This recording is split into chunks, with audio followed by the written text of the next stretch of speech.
Work होता है वो इसी तरह के स्टूडियो में किया जाता है। ये भी कोई डमी स्टूडियो नहीं है, यहाँ पे भी शूट्स किए जाते हैं। राइट साइड में देखोगे तो एडिटिंग रूम है, जहाँ पे फिल्मों के नहीं टीवी सीरियल्स, कमर्शियल, एड और प्रोमो वीडियोस के एडिटिंग और फाइनल कट्स किए जाते हैं। और आगे देखोगे तो रिकॉर्डिंग स्टूडियो है, जिसका अपना ही अलग से 50 साल का इतिहास है, जहाँ पे लता दीदी जैसे काफी सारे सिंगर्स ने ट्रैक रिकॉर्ड कर लिए है।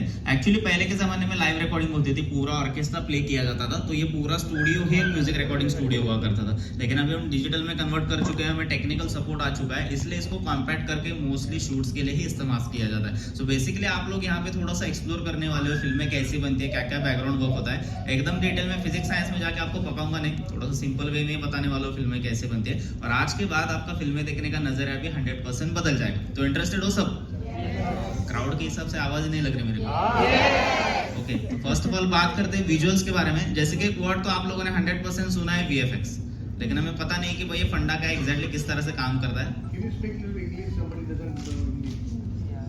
Okay, after show, meet me with 10 minutes. I will brief you what exactly we done here. Basically, this is a technical floor. The very important fundamental keys for any filmmaking we explain here, right? So after show, give me your 10 minutes. We will brief you what exactly we done here, okay? And other part you will understand with the AV also. ठीक है? Okay. Thank you, sir.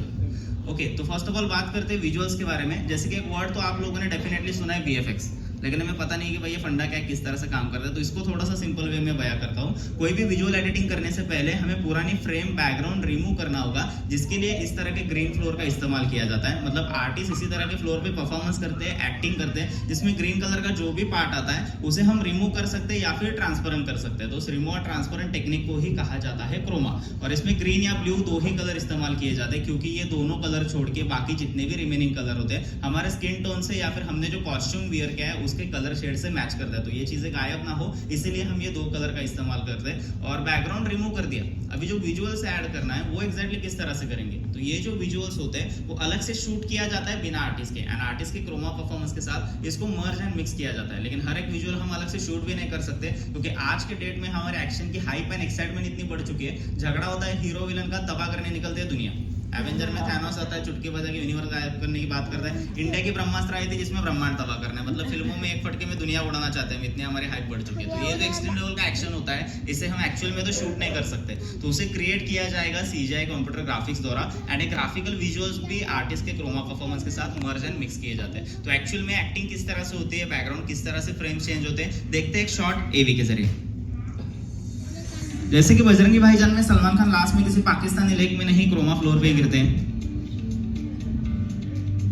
Tanaji film आप लोगों ने देखी होगी, Kondana fort के लिए battle हुआ था मराठा और मुगल्स का, उस पे बेस्ड वो फिल्म थी। कोंडाना फोर्ट सिंहगढ़ नाम से जाना जाता है, स्टेट ऑफ महाराष्ट्र में पुणे सिटी में वो। इसका सेट इसी फिल्म सिटी में विष्णु मैदान में लगाया गया था।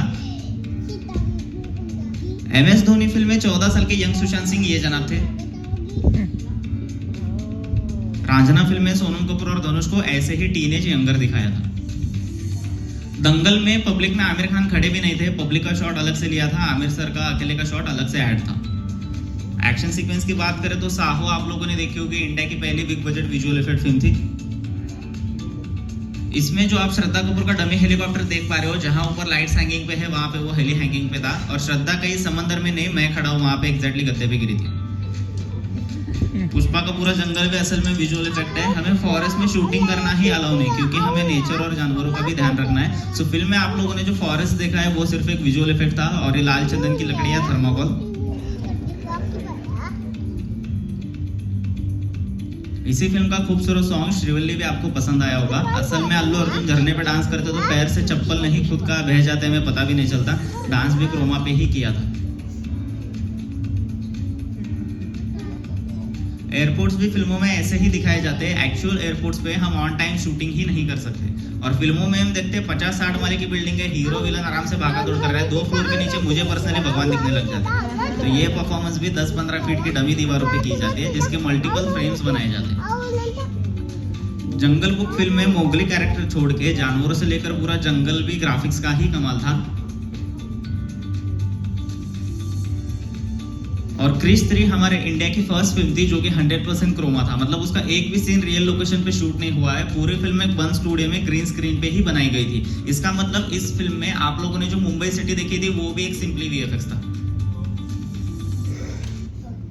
सो बेसिकली फिल्मों का फ्यूचर ही यही है, हमें आउटडोर शूट करने की जरूरत ही नहीं। अगर हम चाहे तो एक वन स्टूडियो में ही पूरी फिल्म मेकिंग कर सकते हैं। इनफैक्ट ग्राफिक्स आज के डेट में इतनी डेवलप हो चुकी है कि अगर हमारे पास एक प्रॉपर सफिशिएंट बजट हो तो बिना शूटिंग के भी हम फिल्में बना सकते हैं। एग्जांपल दो 2019 में द लायन किंग आप लोगों ने देखी होगी, डिज्नी की पेशकश थी, वर्ल्ड्स फर्स्ट फिल्म थी जो कि 100% सीजीआई का ही कमाल है, जिसमें सिर्फ लायन को बनाने के लिए इंडियन करेंसी में प्रॉक्सी 65 करोड़ बजट लग गया, जो कि एक बहुत हेवी बजट है सिर्फ एक कैरेक्टर के लिए। उतने बजट में ऑलमोस्ट हमारी फिल्में कंप्लीट हो जाती है। यहाँ पे एक एनिमल को बनाने के लिए उतना पैसा लग गया, तो इतना एक्सपेंस एंड कॉम्प्लेक्स होने के कारण ही आज के डेट में हम इस टेक्निक का ज्यादा इस्तेमाल नहीं करते। लेकिन मे भी फ्यूचर में ऐसा हो सकता है कि शूटिंग कंसेप्ट ही बंद हो जाए और हम ग्राफिक्स से ही फिल्में बनाना चालू कर दें। ओके, ये हो गया विजुअल का पार्ट। इसके बाद बात करते हैं डबिंग की। तो डबिंग में एक पार्ट तो आपको पता होगा, असल में जहाँ शूटिंग की जाती है आर्टिस्ट के हाथ में कोई माइक नहीं होता, एक नॉर्मल लेवल माइक दिया जाता है जो कि साफ तरीके से आवाज रिकॉर्ड नहीं कर सकता। और भले फ्रंट कैमरा 2-4 आर्टिस्ट हो, लेकिन बैक कैमरा 100-150 से भी ज्यादा technician, creative team, support team, अलग अलग वर्क चालू होता है, तो अलग अलग डिस्टर्बेंस भी हो जाता है, जो कि ऑब्वियसली हमें फिल्मों में सुनना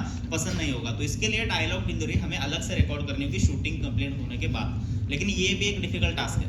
कैसे, मैं बताता हूँ। सपोज फॉर एग्जाम्पल आप लोगों को गुस्सा आ गया, अभी आप लोगों ने गुस्से में सामने वाले को 2-4 बातें भी सुना दी, अभी 15-20 मिनट हो गए, गुस्सा ठंडा भी हो गया, लेकिन फिर भी मैं कहूँ कि नहीं भाई मुझे गुस्से में बात करके दिखाओ, कर सकते हो क्या?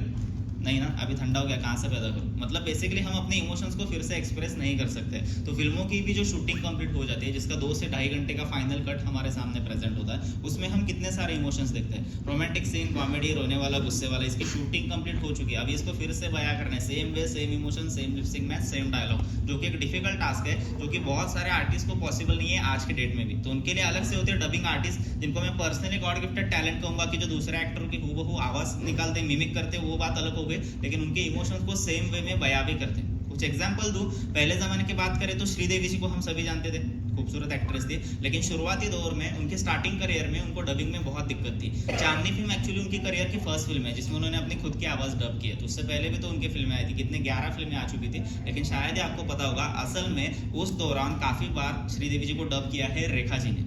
रेखा जी को बतौर खूबसूरत एक्ट्रेस हम सभी जानते हैं, लेकिन लेट 70s की one of the finest female dubbing artist भी थी वो। हर सैटरडे संडे सेटमैक्स चैनल पर हमें बच्चन साहब भी मिलने आते हैं, वो भी खास स्पेशल जहर वाली खीर खाने।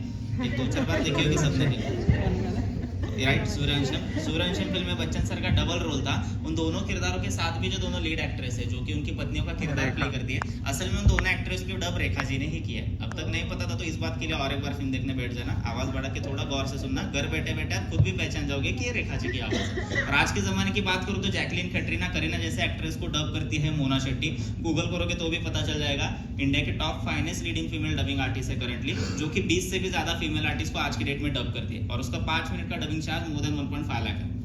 क्योंकि आज के डेट में हम मल्टीपल लैंग्वेज की कंट्रीज के भी फिल्में हिंदी में डब सुन सकते हैं। तो विदाउट बॉलीवुड एग्जांपल दो तो पुष्पा फिल्म में रश्मिका मंदाना श्रीवल्ली को हिंदी में उन्होंने ही डब किया था। और हॉलीवुड फिल्मों की बात करूं तो मार्वल सिनेमैटिक यूनिवर्स में ब्लैक विडो करके कैरेक्टर हुआ करता था, जिसको प्ले करती थी स्कारलेट जॉनसन, तो उनको भी हिंदी में उन्होंने ही डब किया। ओके, ये हो गया डायलॉग डिलीवरी का पार्ट। लेकिन डायलॉग छोड़ के एक फिल्म में हम सपोर्टिंग वॉइस कितने सुनते हैं, कभी सोचा है? जैसे कि अगर शोले फिल्म देखने बैठ जाते तो उसमें दौड़ते हुए घोड़े के टापों की भी आवाज हमें सुनाई देती है। तो घोड़े के पैर पे तो कोई माइक नहीं दिखता, या उसके पीछे माइक लेके हम भी नहीं भाग सकते, धीरे दौड़ भाई मुझे आवाज रिकॉर्ड करनी है। तो ये जो आवाज होते हैं इन्हें भी हमें अलग से रिकॉर्ड करना होगा। तो ऑब्वियसली उसके लिए अलग से टेक्निक आएगी, और अलग से टेक्निक होगी तो अलग से आर्टिस्ट भी होंगे। तो उनमें से एक आर्टिस्ट हमारे साथ भी यहाँ पे मौजूद है, जिनको मैं यहाँ पे इन्वाइट करूंगा इसके बारे में कुछ डिटेल में